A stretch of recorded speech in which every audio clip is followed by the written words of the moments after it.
Time now for Sid Six-Zero. This is where I get 60 seconds to talk about anything. Start the clock, please. Here's what's on my mind this morning. I don't get people who don't like soccer. I don't. I mean, I understand how people don't appreciate diving or embellishing, trying to get the referee to give you a call. But last time I checked, and I do watch a lot of sports, there is diving in the National Hockey League, in football, and the NBA. Trust me. So you can just throw that excuse in the garbage. If the pace of soccer is a little slow for you, I kind of get it. But you can't like baseball and tell me that soccer is too slow a game for you. Don't start with me on that. Here's the best thing about soccer: the drama. Yesterday, Italy, England, Euro 2020 final, penalty shootout. I don't have a horse in the race, man. But I was on the edge of my seat the entire time. And whether you like shootouts or not, no one, and I mean no one, can argue that soccer is the best sport when it comes to drama. And from an entertainment standpoint, isn't that what you want? Are you not entertained? I was. Alex Seixeiro of Sportsnet 590 The Fan and 680 News, among other things, joins us to tie a bit of a bow on this tournament. I mean, we'll talk about it throughout the morning. Alex, did the best team win here? Was Italy front to back the most consistent squad, do you think? No doubt. Absolutely. I thought they were the best team yesterday. I thought they were the best team in the entire tournament. And I truly believed that it didn't matter who they played yesterday, whether it was going to be England or Denmark. I thought they'd be the favorites. And I know they weren't, the quote unquote betting favorites. England were. But I think you saw yesterday why, Roberto Mancini's transformation of this team from 2018, when they failed to make the World Cup, to now brought in new players, changed the system. It just worked. They just had a little more, going forward than England did. And it was a tough start for Italy. I mean, you're down 1-0, 2 minutes in at Wembley Stadium. The English fans were outnumbering the Italian fans. I think it was about 5-1. But I think the Italians throughout the entire tournament had the right mentality. I think they played some of the best soccer. And ultimately, a big part of yesterday came down to the two managers. And look, I think Gareth Southgate, for most of the tournament, he was criticized for a lot, Sid, tactics, players. He was heavily criticized for a lot of things he did. I thought he got a lot right. Yesterday, he made a number of mistakes, and Roberto Mancini didn't. He made some substitutions in the second half.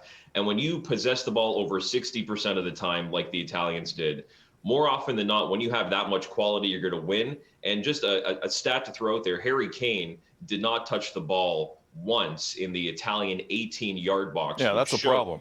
That's a problem. How much defending England had to do, and the Italians took advantage. And we're showing some shots here. I'm assuming that's Cafe Diplomatico downtown. That's obviously Little Italy downtown yesterday. It was nuts. And the party looked good, and everyone kept it above board and just had a good time, and nothing stupid happened, which is great. I don't have a lot of sympathy for England here, if I'm being perfectly honest, for a couple of reasons. One, they played the tournament at home aside from one butt-kicking of Ukraine and Rome. So I don't want to hear it from any English fan anywhere.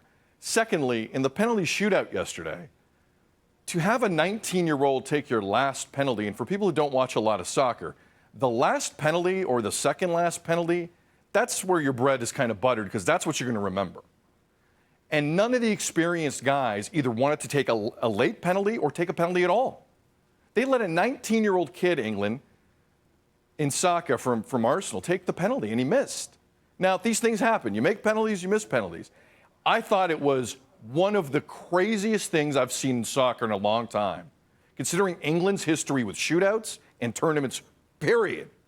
To let a 19-year-old kid walk up there with everything on the line, considering the experience behind him, watching like cowards from midfield, while this kid strolls up and is now being subjected to God knows what online. That was, part of me thought that was well-deserved for England. England should have went home disappointed. England should have went home with a loss. England should be drowning in whatever sorrow they got this morning, because they had most of the tournament at home. They had it on a plate for them up 1-0 early, and they still found a way to screw it up. I'm not expecting you to go down that road exactly, Alex, but that's where I'm at right now. I have no sympathy for England at all.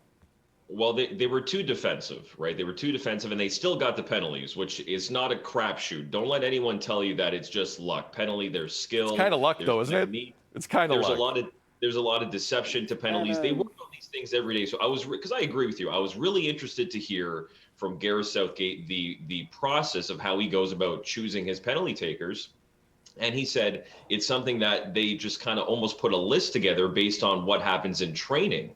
And look, training and being at Wembley in the final of a Euro with 80,000 people there are two different things. So I think, look, I've never been a manager, I've never been a player at that level, but when the situation and the stage is so grand, I think you have to take into account, how is when the game is done and you're about to go to penalties, how is the player feeling? Are they nervous? Do they want to, are they hurt? Like, I think there are factors that go into play. And when you have Raheem Sterling ready to take a penalty, and even though Jack Grealish doesn't take a lot of penalties, he was there.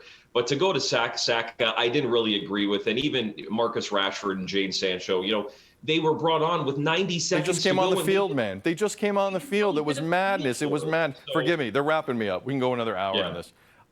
Congratulations, Italy. Whatever, England. We'll talk way more of this coming up here on BT. Alex, appreciate you. You're great. Thank you. All right. Have a good morning.